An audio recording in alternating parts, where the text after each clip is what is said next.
Di dunia ni awak je yang paling susah ke diduga dengan dugaan tu.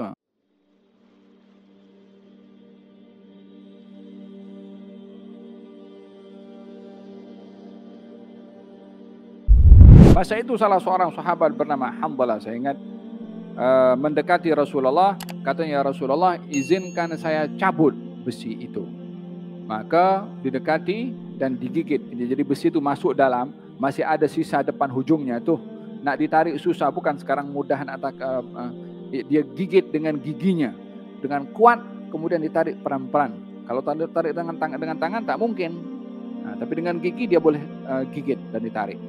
Itu besi keluar daripada pipi Rasulullah sekali dengan gigi orang yang menggigit. Giginya pun terlepas juga. Jadi darah ketika keluar itu, kata baginda Rasulullah SAW menceritakan tentang Nabi yang terdahulu yang dipukul sampai keluar darah, namun masih mengatakan Allahumma ghfir liqaumi fa innahum la ya'lamun. Di sini yang saya maksudkan, Nabi ketika menceritakan tentang Nabi yang terdahulu ketika dilukai oleh kaumnya dan mendoakan kepada kaumnya supaya Allah mengampunkan kepada kaumnya. Jadi Nabi itu mengambil contoh untuk sabar seperti mana sabarnya Nabi yang terdahulu ketika dilukai oleh kaumnya.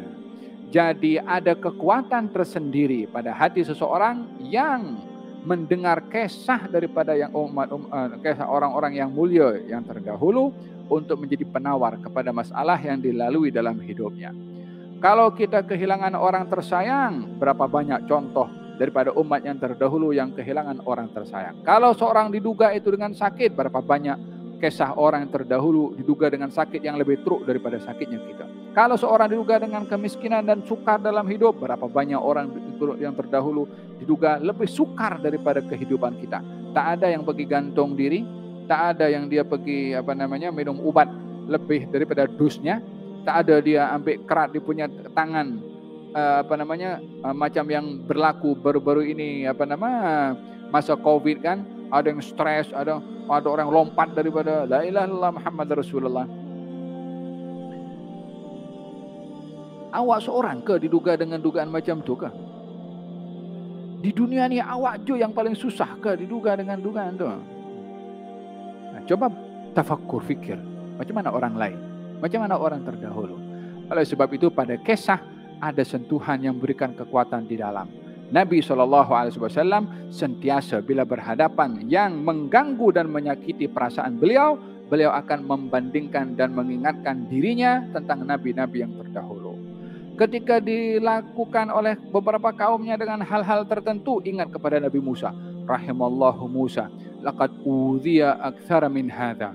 Semoga Allah merahmati Nabi Musa. Nabi Musa itu diduga dengan kaumnya lebih daripada aku diduga dengan kaum aku. Dia contoh dengan Nabi Musa alaihissalam. Maka hadis ini ada membicarakan betapa pentingnya mengetahui biografi, sejarah orang-orang yang terdahulu untuk menjadi penghibur, untuk menjadi penawar, untuk menjadi pemberi kekuatan dalam hati dan jiwa ke atas permasalahan yang kita hadapi di dalam